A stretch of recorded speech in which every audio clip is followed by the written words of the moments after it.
Welcome to JonGetsGames. Today I'll be reviewing La Isla. This is a game about exploring a tropical island full of exotic animals. In this game you'll be using simultaneous action selection and multi-use cards to achieve your goals. First I'll go over the rules and then I'll jump into my review. Here's the starting setup for a two-player game. We have white player up here and red down here. In the middle we have a randomly built map with all these little pieces that kind of come apart and come back together again. And then we also randomly dispersed all these little animal tokens around every single region of the board that have these 2s, 3s, and 4s.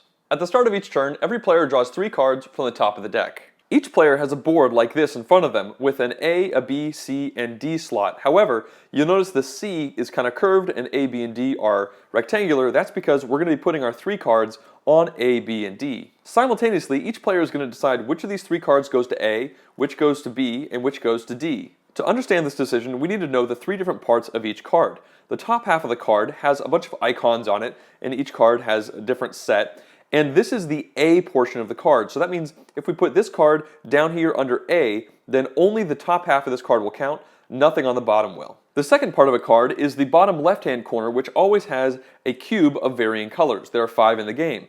This has to do with the B slot. So if we put this card on B, then this would mean we would be taking a yellow cube from the supply. And we would be ignoring the top and right-hand parts of the card.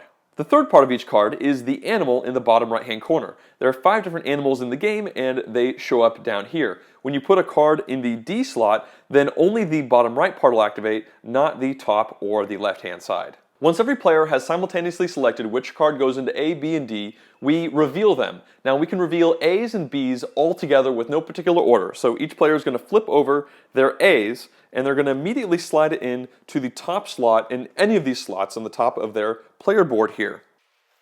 What these A cards do is give you a potential bonus or kind of engine building ability that you're going to have for as long as that card is face up. So for down here we see that for the red player, the tan cubes are now wild, and for the white player, whenever they go for the brown cube in the B phase, they're going to get a bonus brown cube, so they get 2 cubes when they go for 1. At this point, everybody reveals their B simultaneously, and we see that white put a brown cube down here, but because of their bonus, white is going to get 2 brown cubes from the bank, and red got a tan, and red is pretty happy about that because tan is wild for red. Phase C of each turn is not simultaneous. This will go in player order, starting with the first player with his starting player token, and then clockwise around the table. This is the phase where we're going to take our explorers and we're going to potentially put them out onto the map. When you place an explorer on the map, you put them in these angled colored regions on the board. So for instance, you would put it right here. You never put them in the regions specifically that have the animals on them. The cost to place an explorer in any of these little angled regions is 2 cubes of the color of that region. For instance, this right here would cost 2 green for the red player in order to put the explorer down. In this case, red could potentially go right here. They could spend 1 gray because it's a gray location, and then they'll spend 1 of these tan cubes because tan is wild for them. Now it's white's turn. White can place anywhere on the board, including the spot that red just went. In fact, there are many cards in this deck that give you special powers, that give you bonuses for going into locations with other players' explorers already. In this case, white, for instance, could go over here and just spend those 2 brown that they picked up earlier in their turn. What you're trying to do with these explorers is place them down on the map to fully surround tokens.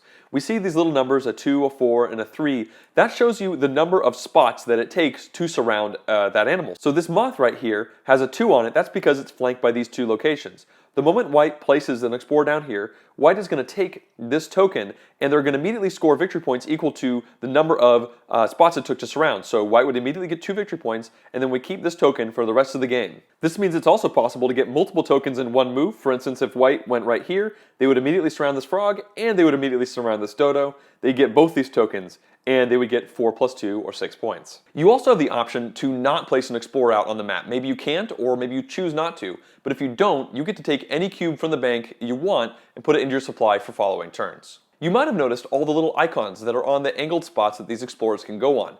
They have no inherent ability, but many of the actions in this deck of cards that you slide up here for the A area give you bonuses. You might get a discount for placing in a region with a satchel. You might get bonus points for placing in a region with a rope. Once each player has taken a C phase, everybody is going to simultaneously reveal the cards they have under D, and this is going to be for scoring. So we look at the bottom of this card and we see it's got a little puma cat animal icon.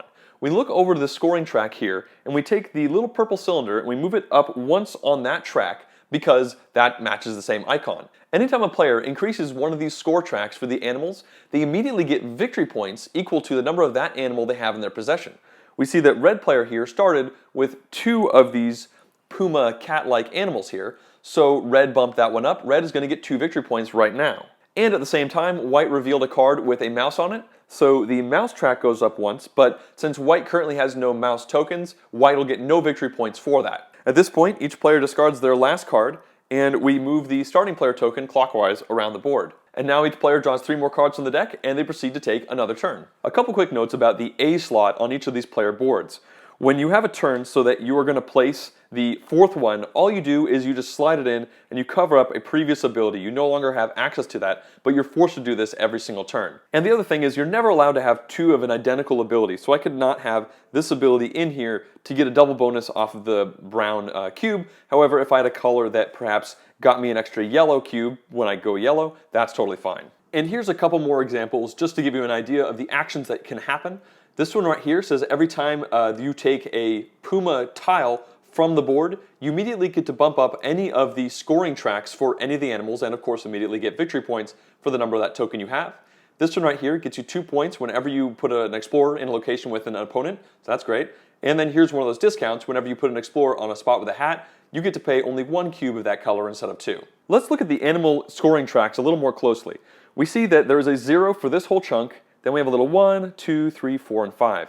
And this is the endgame scoring for those tokens that we have. This means at the beginning of the game, each token is actually worth 0 points. However, this is also the endgame clock. If we look over here, we see 2 little people, and then we have a 7.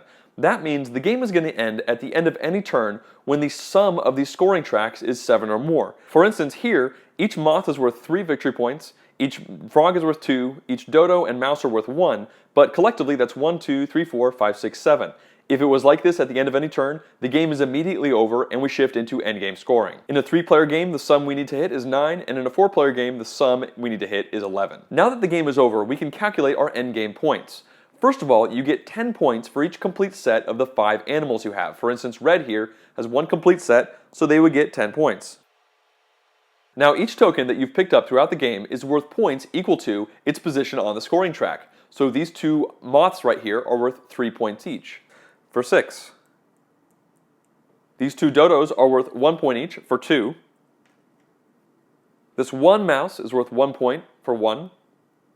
And these 3 pumas are worth 0 points. So that probably wouldn't actually happen in the game, but that's the way the scoring works. Players also convert their excess cubes into victory points at a rate of 2 cubes for 1 point. And after you've added it all up, the player with the most points is the winner.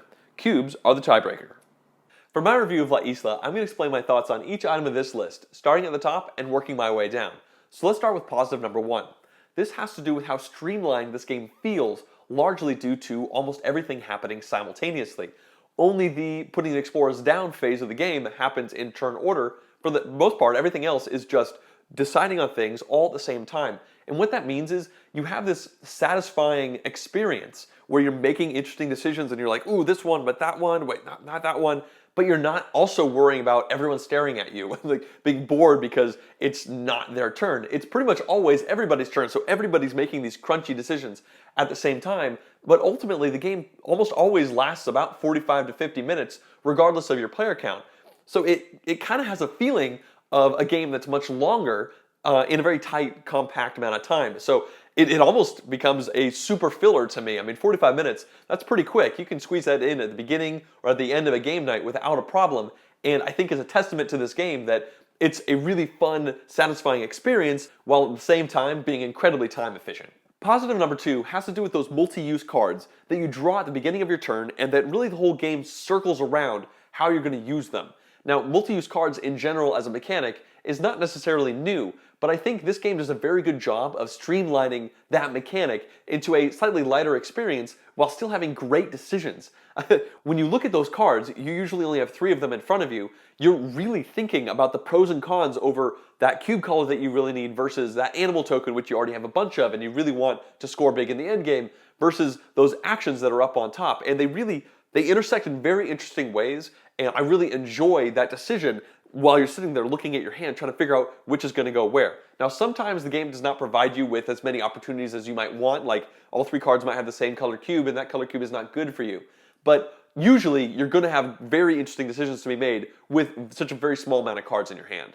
And this leads me directly into positive number 3, which has to do with the communal animal victory point scoring board that everybody is playing with. Now, this gives great incentives and disincentives for the decision you're making when you're looking at the cards that are in your hand, because that token that you're going to be, that card that you're placing down into the D slot is going to increase the scoring modifier for everyone's tokens throughout the game.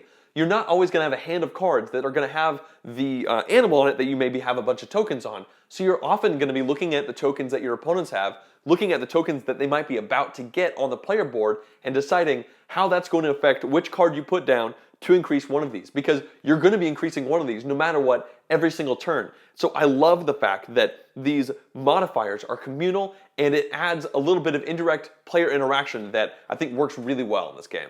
And now neutral number 1. This has to do with the tactics to strategy ratio. And now tactics have to do with the short run goals and decisions, and strategy is more the medium to long run goals and decisions. This game is not terribly long, so you would kind of expect that it would be mostly tactical with not much strategy. But that being said, I wish there was a bit more strategy added in. Now, heavy tactics in a game is totally fine by me, especially when you're dealing with those multi-use cards that you're going to be drawing at the beginning of your turn and deciding on what you're going to do right now. And you could definitely say that, well, the card that you're choosing as the power to slide into your little pocket board on the bottom is going to be a bit of a strategy, because you want to have something that's going to help you out several turns in the future. But oftentimes those powers have to do with very short-sighted goals, like you get a discount when you go on the spot with a rope. And there's only one spot on the rope on the board that might be good for you in that specific moment. So you're going to find yourself getting rid of those relatively quickly. They're not going to form a cohesive strategy, I'd say. And I wish there was a little bit more opportunities to have that. Maybe if you could save a couple more of these powers in front of you, you could keep a couple of them going a little bit longer and get a little bit more synergy going with them, versus having to essentially start ripping your engine apart on the 4th turn of the game, which is an interesting decision, but it's heavily tactical. And like I said, I just wish there was a little more opportunity for strategy. And now for neutral number 2. This is pretty simple. I just wish that the component quality of the stuff you get inside the box was a little bit higher. It's not that big of a deal because the game itself is actually quite cheap, and I imagine that's part of the reason why, but it could be a little hard to tell some of the cubes apart, and also some of the cube colors on the table to the cube colors on the cards. I've had a couple people play the game say, well, is that supposed to be a brown cube or is that supposed to be a gray cube? And especially also with the map out there, is that the gray or the brown? Once you play, at least half a game, it all syncs together and you kind of get it, but I feel like this stuff should just pop right at the beginning of the game. There shouldn't really be questions about it. And also, these player sheets, the player aids, these are both different. They cover all of the different bonuses that go on the top of the cards that you can slide into your little player board. But this is all you get. One side is English, the other side is German, and you only get one. And the first time you teach this game with some new people, they're going to need to look at this. There's a ton of icons that they're going to want to digest. And the icons make sense once you've seen them all once, but the first time you see them, you're definitely not sure how they play out. So this thing is just getting passed around like crazy. I don't know why the game didn't come with 4 of these. It just seems like a silly omission. And now for the one negative I have for La Isla. And simply put, I feel like there might be too many layers of randomness in the game. You start out by taking that board and kind of toothing it all together, and then you take animal tokens, you scatter those all around the board, and then everybody takes a little token that has 2 of an animal on it, they put it in front of them, it's kind of a specialization that they start off with, and then everybody's drawing cards randomly from the stack and evaluating them. And when you add all of these layers of randomness together, I've seen situations where there are clusters of animals on the board that will inherently benefit the person who started out with the double token for that. Now you could say, well, everybody can go over there and everybody can try and get in on that, but that doesn't change the fact that the person who had that token has an inherent advantage, because especially if people are going over there to get it, they're probably going to keep bumping that one token up, so they're going to be constantly rising to the top of that little bubble because they happen to randomly get the double dodo token, for instance.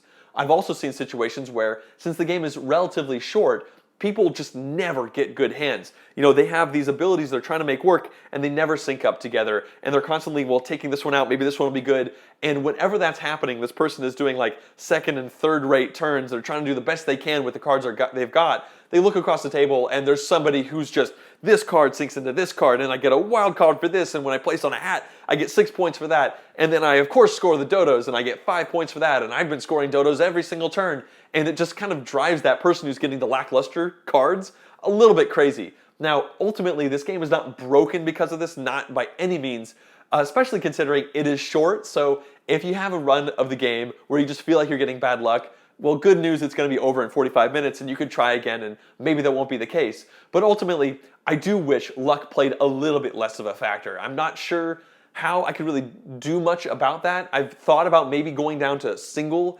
creature chits at the beginning of the game instead of double, but ultimately it's very inherent in the design. I don't think it makes the game bad, but I do think it is an issue that I can't necessarily ignore. And now let's talk about replayability. Simply put, I feel like the game has a very good amount of it. That's not necessarily big, and it's definitely not small. And the reason it's not big is because I feel like after you play the game like 3 or so times, every time you play it after that is going to be roughly the same experience. Now, sure, the board is different, and the animal token disparity is different, and the cards you're going to draw are going to be different, but ultimately, the game is quite simple, and you're going to be doing the same thing in Game 4 as you're probably going to be doing in Game 10.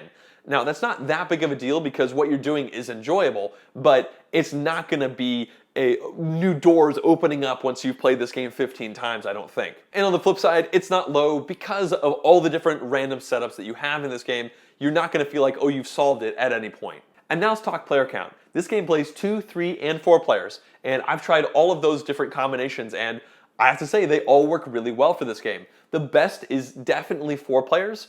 The reason for that is because this game has a lot of interaction when there are 4 players.